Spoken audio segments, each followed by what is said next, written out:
crimes que eram meus, foi por mim, ó meu Jesus, todo horror da infame cruz. Quanto amor, oh, quanto amor na tua morte, ó meu Senhor. Ó Deus meu, justiça e amor são a essência do teu ser. Foi por isso que teu filho veio à cruz por mim morrer. Ter justiça enquanto amor no teu ser, ó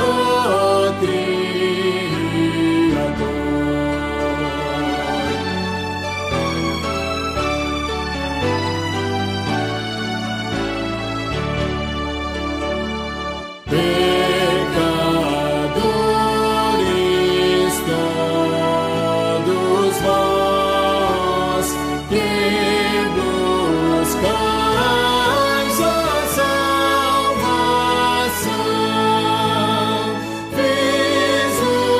vislumbrai no sacrifício quem nos trouxe a redenção. Com amor, sim, muito amor, crede em Cristo Redentor. Bom dia a todos. Hoje é domingo, dia 3 de maio, e nós estamos mais uma vez reunidos para estudarmos a Palavra de Deus.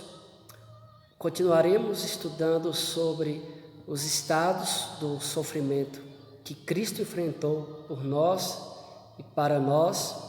E o nosso texto para a nossa meditação nesta manhã está na carta de Paulo aos Filipenses, capítulo 2.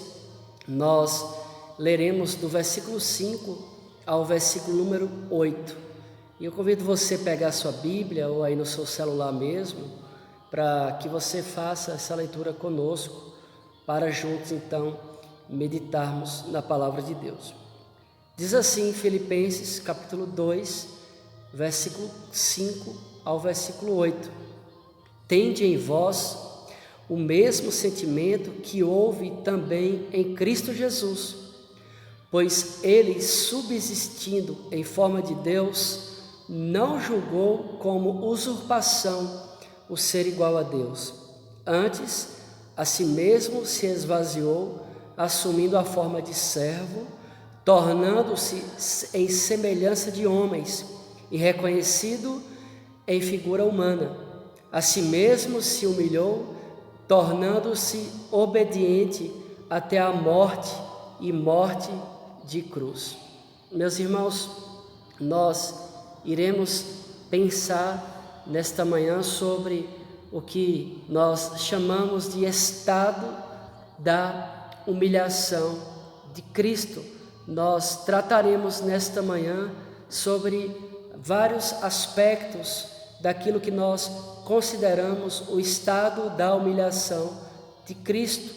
Baseado nesse texto, nós então partiremos daqui e faremos uma reflexão nesta manhã sobre o que foi esse sofrimento de Cristo, em quais áreas nós podemos assim nomear para que nós possamos de alguma forma compreender o porquê Jesus sofreu, a forma que ele sofreu e a razão pela qual Jesus sofreu.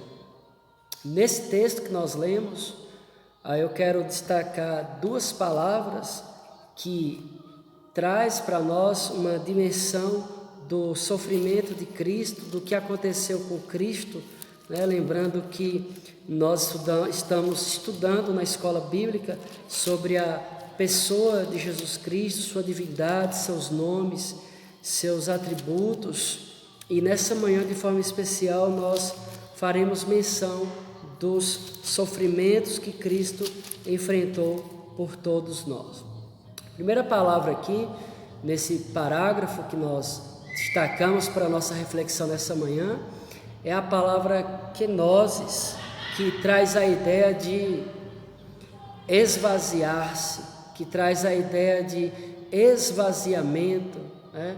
Que consiste no fato de Cristo ter renunciado a sua majestade, de Cristo ter renunciado o seu supremo governo do universo, e no fato dele ter assumido a natureza humana na forma de um servo. Então, essa palavra que está no versículo 7, esvaziou, traz essa ideia de que Cristo abriu mão do seu governo do universo, de ser aquele Deus majestoso que ele sempre foi, para assumir a natureza humana na forma de um servo.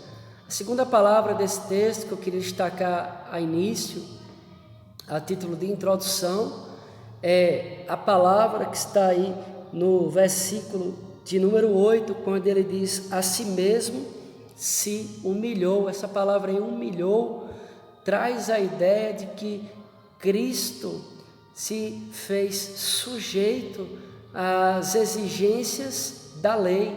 Cristo sujeitou-se a toda a lei de Deus. Ele se fez obediente em ações e até mesmo no seu sofrimento, até o ponto de passar pela morte na cruz, uma morte dolorosa, uma morte extremamente assombrosa em que ele enfrentou por todos nós. Então, a princípio, o texto que lemos traz para nós essa dimensão do sofrimento de Cristo. Ele se esvazia da sua majestade, ele abre mão das suas prerrogativas, no sentido de que ele é governador, que ele é legislador, ele é o criador do universo, para assumir a natureza humana na forma de um servo. E também que ele se humilha e se coloca à sujeição de toda a lei de Deus, até o limite de passar pela morte vergonhosa e dolorosa que Jesus passou. Com base nesse texto, nós podemos dizer que o elemento essencial e central do estado da humilhação de Cristo acha-se no fato de que ele, que era o Senhor de toda a terra, eu já disse isso, o supremo legislador, ele colocou-se na sujeição da lei para cumprir as mais duras obrigações federais e penais da lei, tudo isso em favor da minha e da sua vida. Ao fazer isso, meus irmãos, Jesus ele se torna legalmente responsável pelos nossos pecados, e ele passa então a sujeitar-se à maldição da lei. Este estado do Salvador consciente está expresso nas palavras de Paulo, quando ele escreve aos Gálatas, no capítulo 4, no versículo 4, dizendo: nascido sob a lei, ou seja, está refletindo aqui para nós a condição pela qual corresponde à vida de Jesus, e que é descrita também nos vários estágios da sua humilhação, do seu sofrimento, de tudo aquilo que ele passou. E então nós vamos ver nesta manhã pelo menos 5 pontos desse estado de humilhação de Cristo, desse estado, do sofrimento que Cristo passou, e nós chamamos de estado de humilhação. Nós vamos ver aqui a questão da encarnação de Cristo, nós vamos ver aqui a questão dos aspectos do sofrimento de Cristo, nós vamos ver aqui nesta manhã a questão da morte de Cristo, os aspectos da morte de Jesus. Nós vamos ver ainda alguns aspectos do seu sepultamento e queremos fechar com a descida de Jesus ao Hades, Isso está no nosso credo apostólico e está em algumas passagens do Novo Testamento. Lembrando que nós não vamos explorar de forma densa, de forma ampla esses pontos, nós vamos ter uma visão panorâmica deles e trazer algumas aplicações práticas para a nossa vida, o que nós podemos aprender com os estados da humilhação de Cristo. Então essa é a nossa proposta nesta reflexão desta manhã de domingo. Nós vamos então pensar um pouco no aspecto da encarnação e do nascimento de Cristo. Nós, quando falamos que Deus se fez homem, quando falamos que Deus se fez carne, e nós sabemos disso, está escrito em João, no capítulo 1, que o Verbo se fez carne, a palavra ali é Logos, o Logos se encarnou e habitou entre nós, cheio de graça, cheio de verdade. Nós pensamos então aqui que não foi a Trindade que encarnou, mas a segunda pessoa da Trindade, ou seja, o Logos, ele assume essa natureza humana. Então, por essa razão, é melhor nós falarmos que foi o Verbo que se fez carne, do que dizer que Deus se fez homem.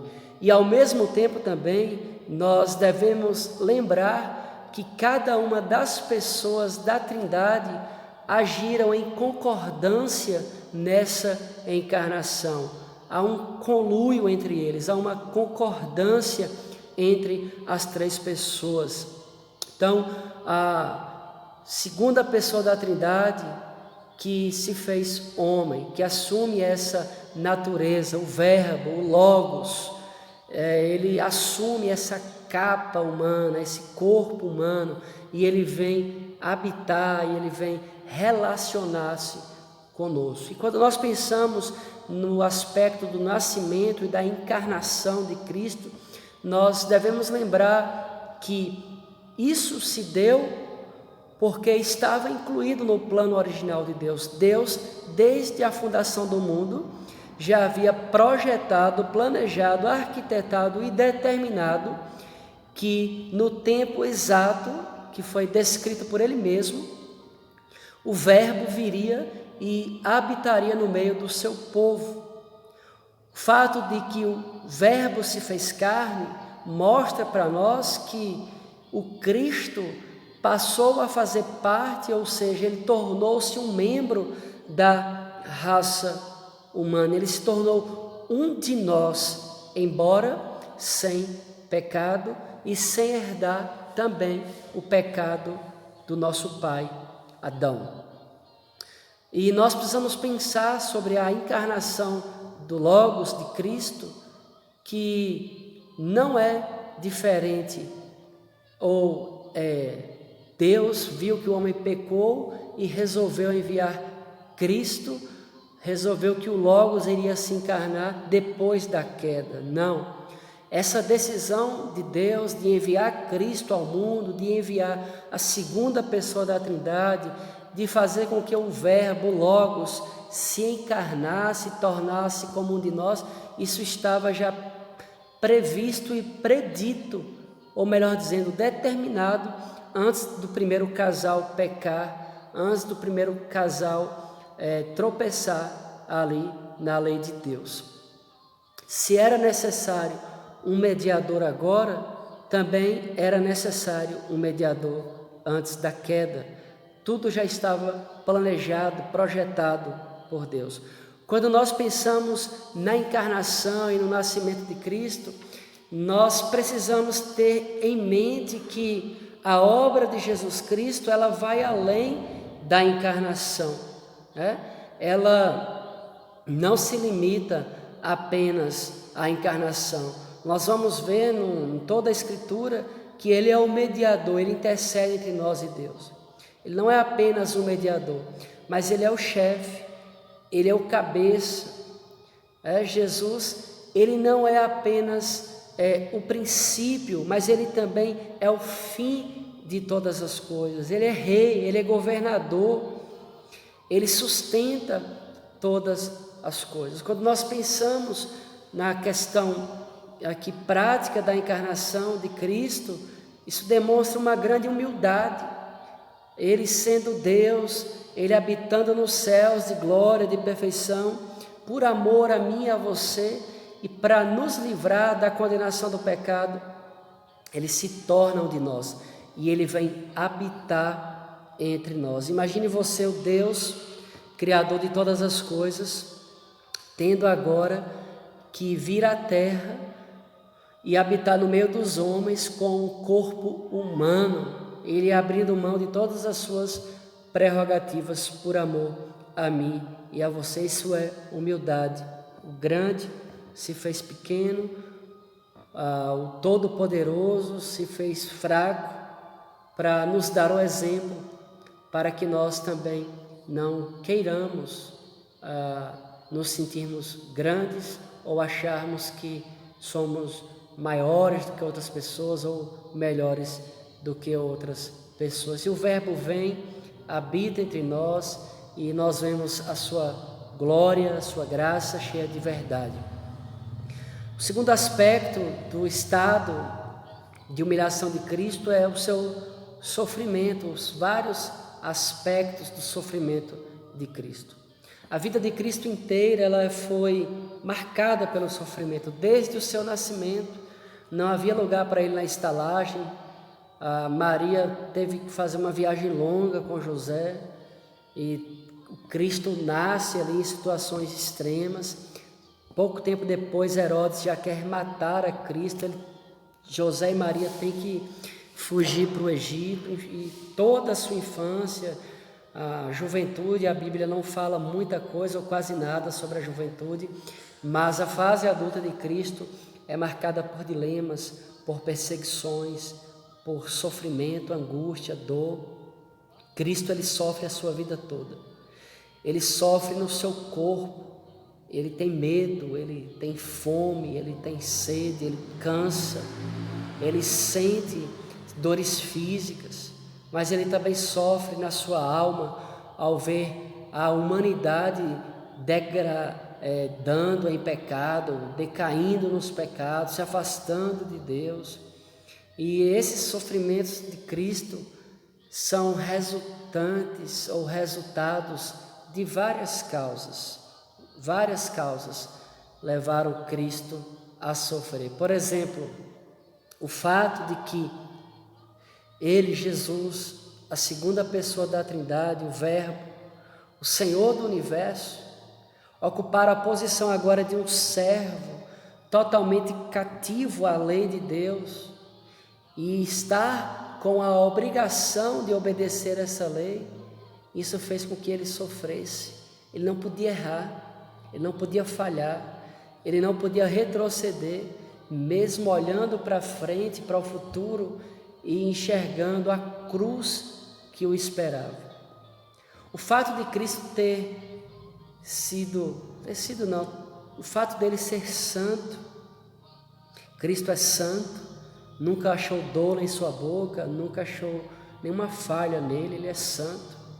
E ter que viver, meus irmãos, em meio de pessoas extremamente pecaminosas, ter que conviver com pessoas extremamente corruptas e maldosas, isso já é um grande sofrimento para ele.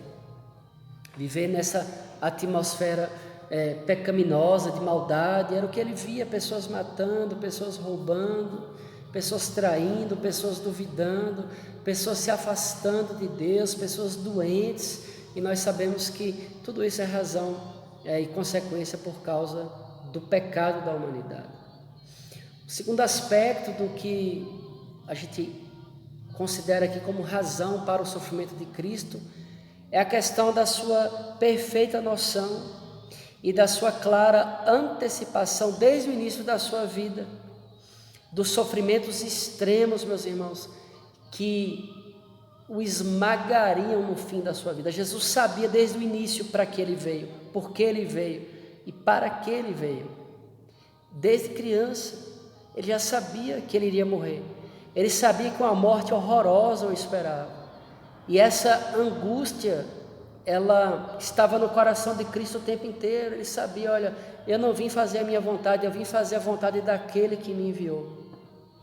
A minha fome e a minha sede é realizar a obra que o Pai tem para acontecer na minha vida. Jesus sabia o tempo todo que ele precisaria morrer.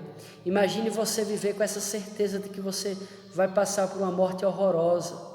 Isso é perturbador para nós, isso é angustiante, isso gera uma ansiedade terrível. E Jesus teve que lidar com isso e isso gerou o sofrimento dele. Outro aspecto da razão pela qual nós entendemos que a vida de Jesus foi uma vida de sofrimento são as privações que ele passava. Jesus, hora ou outra, tinha que se esconder, Jesus tinha que fugir. As pessoas, os religiosos, o tempo todo tramavam a sua morte, pegavam em pedras para matá-lo, julgavam, levantavam um falso a ele, chamaram de filho do diabo, chamaram Jesus de filho das trevas, chamaram Jesus de Beelzebul, chamaram Jesus de maioral dos demônios. Tudo isso fez com que ele padecesse por mim e por você. Outro aspecto do sofrimento de Cristo está ligado às suas tentações que ele enfrenta da parte do diabo. O diabo tenta Jesus, tenta fazer com que Jesus retrocedesse, tenta fazer com que Jesus desistisse do seu chamado, da sua vocação, daquilo que Deus tinha preparado para a sua vida, daquilo que Deus tinha a realizar na vida dele. Jesus o tempo todo teve que conviver com essa situação de sofrimento, de angústia, o diabo tentando fazer ele retroceder, o diabo tentando fazer com que ele voltasse atrás, com que ele não cumprisse os desígnios que Deus tinha para ele. E aí, meus irmãos, nós vamos ver aqui um quarto aspecto do sofrimento de Cristo, que está no fato de que ele teve que passar, além das tentações, a rejeição do povo. O seu próprio povo rejeitou a Cristo, os maus tratos que ele passava, as perseguições que Jesus enfrentava por mim e por você. Tudo isso ele sofreu porque ele veio nos amar e porque ele veio nos salvar. E nós vamos ver que o ponto alto desse sofrimento de Cristo está no fato de que ele iria morrer. E nós sabemos que Cristo não morreu porque ele pecou. Nós sabemos que Cristo morreu inocente. Nós sabemos que a morte é a punição do pecado. Quando Romanos capítulo 3, versículo 23 diz que o salário do pecado é a morte, e Cristo agora ele vai receber no seu corpo a condenação que era imposta para mim e para você. Era para eu e você morrer por causa do pecado. Mas Cristo faz isso, ele morre no nosso lugar. E aí nós paramos agora para pensar nessa morte de Cristo. Ela tem um aspecto judicial. Por quê? Porque a morte foi imposta por Deus a Cristo, sendo Cristo inocente.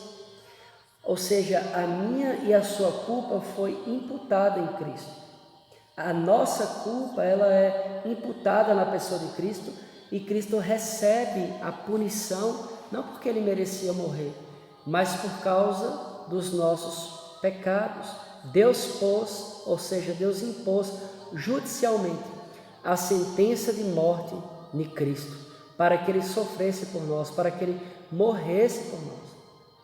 Na sua morte, Cristo suporta toda a ira de Deus, a ira de Deus contra o pecado até o fim. Ou seja, a ira de Deus é derramada em Cristo, por isso Ele grita lá na cruz. Uma das 7 frases que Ele pronuncia na cruz é: Deus meu, por que me desamparaste? Ou seja, naquele momento Cristo sozinho sofre a punição, a ira de Deus, a justiça de Deus é derramada ali no corpo de Cristo e Ele morre para salvar a mim e a você dos nossos pecados. Jesus precisava ser contado com os transgressores. Jesus precisava ser condenado como um criminoso para nos libertar da morte. A crucificação não era uma forma judaica de castigo, mas era uma forma romana. Era considerada tão infame, tão vergonhosa, que não podia ser aplicada a cidadãos romanos, mas somente aos piores seres humanos da época, aos escravos, aos criminosos mais terríveis, inescrupulosos da época. E Jesus sofre esse tipo de morte. Jesus, ele satisfaz as extremas exigências da lei de Deus. Ele padeceu, ele morreu e ele provou que se fez maldito por nós. Então, quando nós pensamos no aspecto do estado de humilhação de Cristo e quando nós olhamos para a morte que Cristo passou, meus irmãos, nós lembramos do amor de Cristo por nós. Ele foi fiel, ele foi, como nós destacamos nas 2 palavras do início, ele se esvazia das suas prerrogativas de governador, de legislador do universo, e ele se humilha, no versículo 8, tornando-se obediente até a morte e morte de cruz, para salvar a mim e para salvar a você. Jesus morre.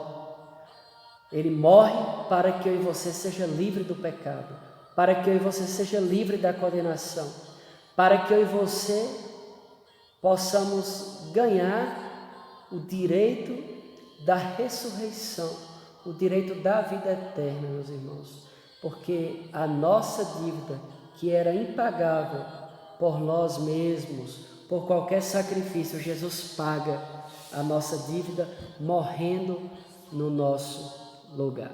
Um terceiro aspecto do estado de humilhação de Cristo é que ele foi sepultado, Perceba que Jesus morre depois de algumas horas ali sofrendo na cruz, ele morre. A última frase que ele diz na cruz é: Pai, nas tuas mãos entrego o meu espírito. E tendo dito isto, expirou, morreu. Jesus, como homem, a segunda pessoa da Trindade, como o Logos que se encarnou, que sofreu e que morreu na cruz, agora ele é sepultado. José de Arimateia e Nicodemos compram um sepulcro, isso está lá em João capítulo 20, e Maria Madalena ali prepara o unguento, as especiarias, e Jesus é envolto num tecido de linho branco, era o costume da época, e ele então é posto num sepulcro, numa rocha, e é colocada uma pedra enorme para fechar ali o túmulo de Jesus. E nós sabemos que o fato de que o homem volta ao pó do qual ele foi formado, isso é descrito na Bíblia como uma punição para o pecado. Quando Adão peca lá em Gênesis capítulo 3, no versículo 19, Deus profere a sentença para ele: olha, do pó tu viestes, e agora ao pó tu vai tornar. Nós sabemos que o fato do homem morrer e ser sepultado, isso indica e nos faz lembrar que todos nós provaremos a morte.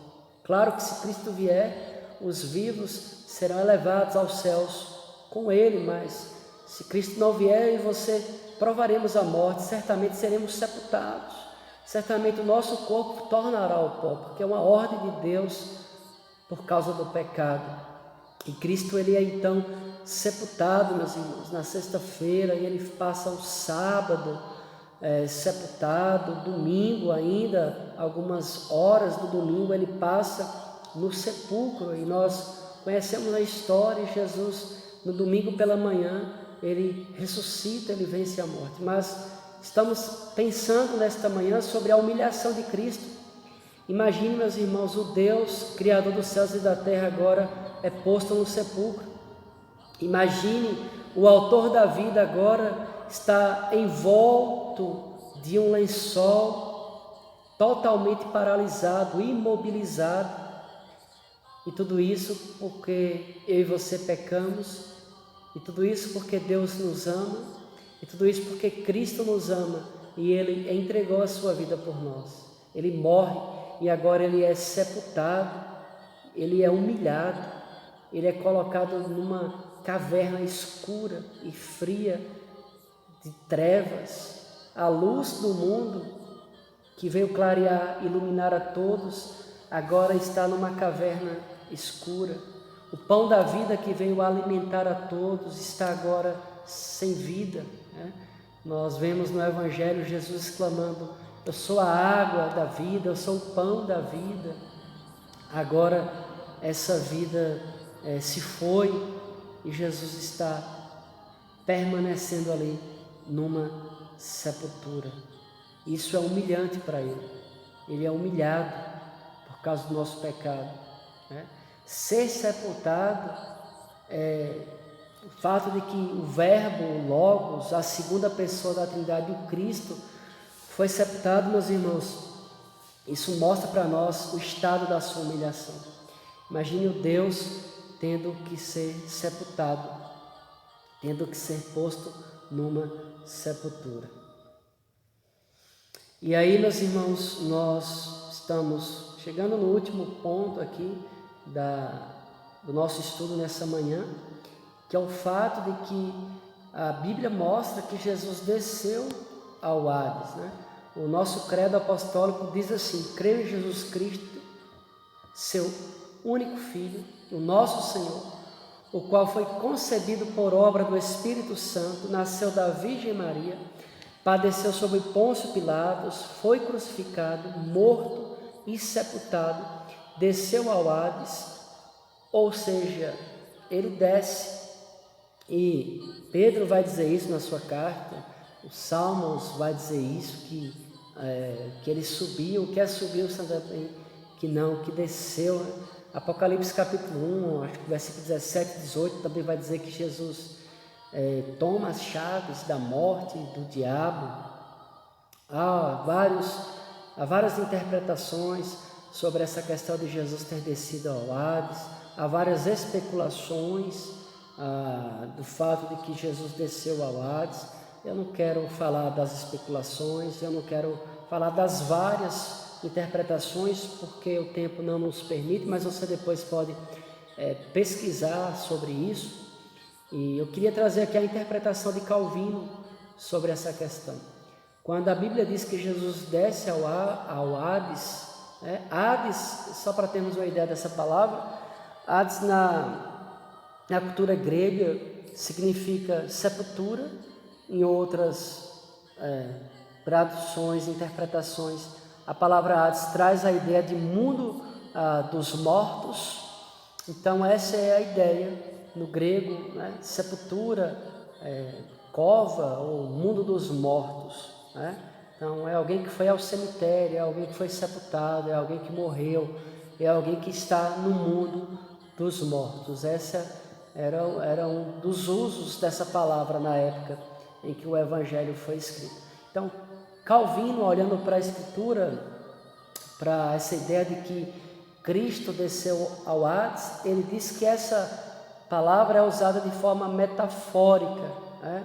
Entendendo que o fato de que Cristo desceu ao Hades se refere aos sofrimentos penais que Cristo enfrentou na cruz.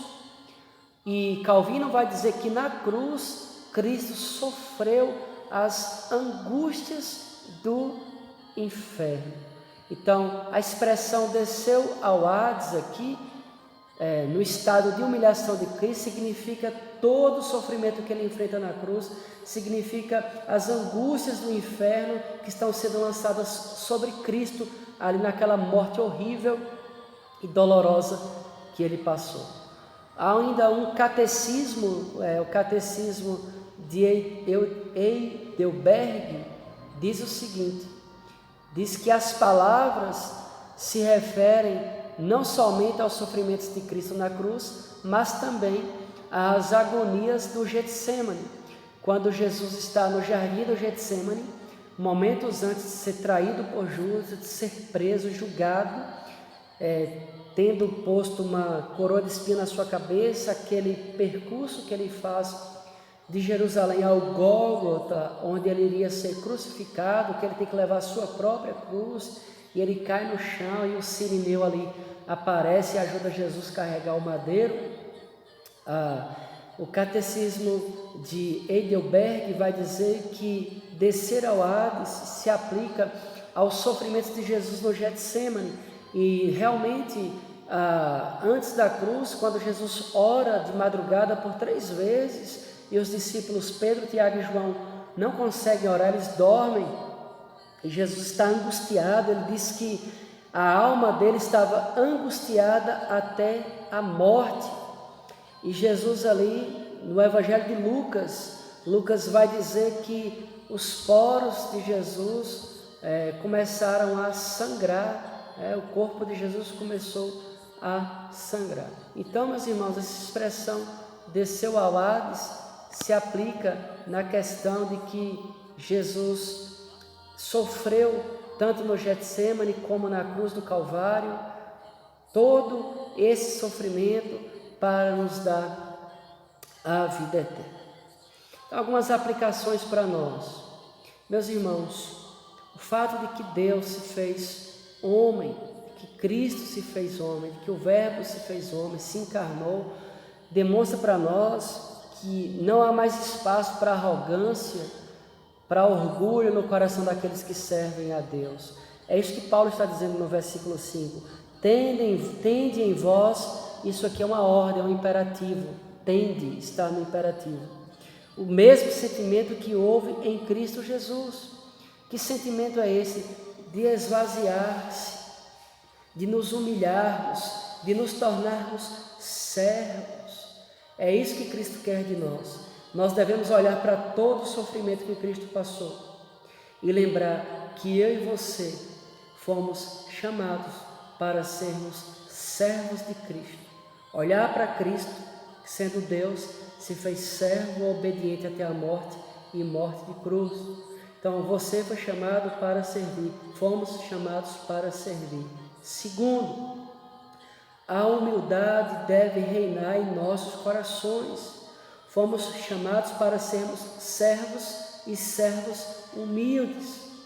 Terceiro lugar, Cristo nos chama, meus irmãos, para vivermos uma vida de total obediência a Ele. Olha para o versículo 8, se humilhou, tornando-se obediente até a morte.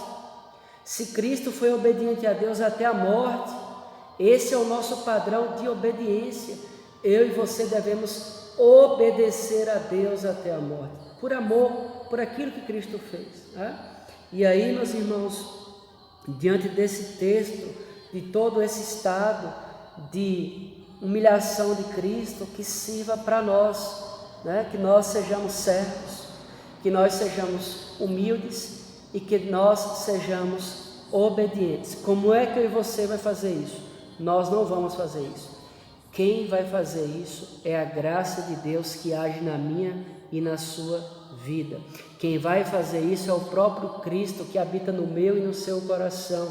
É a graça de Deus derramada em nós que vai nos capacitarmos para que eu e você sejamos servos, para que eu e você sejamos pessoas humildes e para que eu e você sejamos pessoas obedientes a Deus. Que eu e você possamos olhar para esse estado de humilhação de Cristo, o Deus que se fez homem, o Deus que enfrentou todo esse sofrimento, o Cristo que enfrenta a morte, um Cristo que é o autor e dono da vida, passa um tempo numa sepultura, desce ao Hades, e entendemos aqui que descer ao Hades é enfrentar as agrulhas do inferno na cruz e todo o sofrimento que ele passa ali no Getsêmani, diante da morte horrorosa que ele enfrentaria por amor a mim, por amor a você.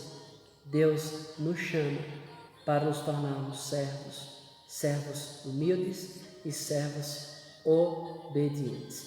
Que Deus nos abençoe, que Deus nos ajude, que Deus nos guarde, que Deus nos fortaleça, que você tenha um excelente domingo na presença do Senhor, que Deus nos ajude, meus irmãos, mesmo nessa época de quarentena, a lembrar de quem somos.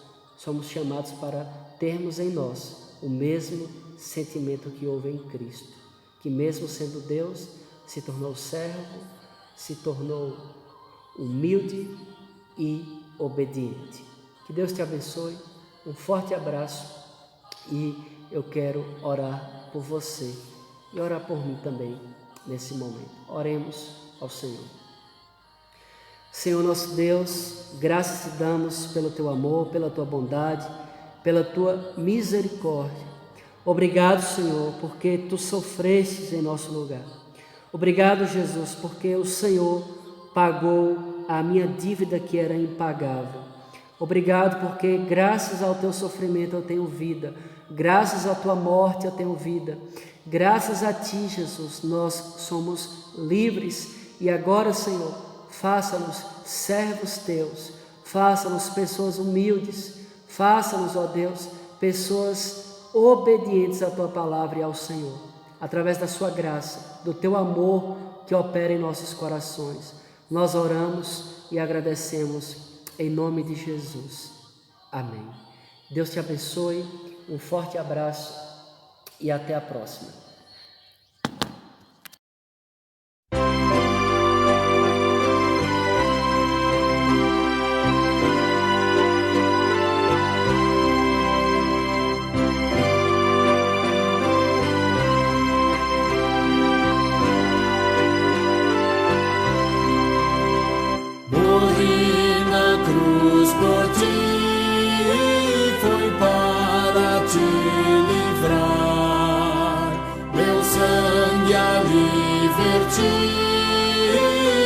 Posso te salvar.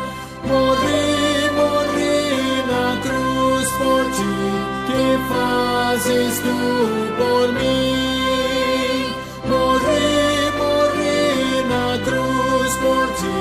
Que fazes tu por mim? Vivi assim por ti, sofrendo intensa dor, e tudo fiz aqui por ser teu Salvador. Morri na cruz por ti, que fazes tu por mim? Morri na cruz por ti, que fazes tu por mim?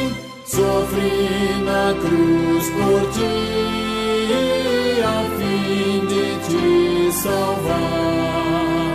A vida consegui, agora vou dar.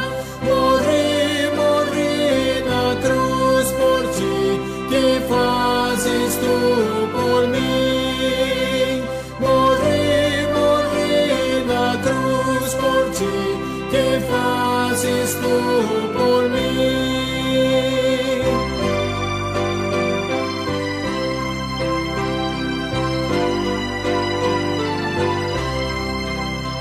Eu trouxe a salvação dos altos céus, favor.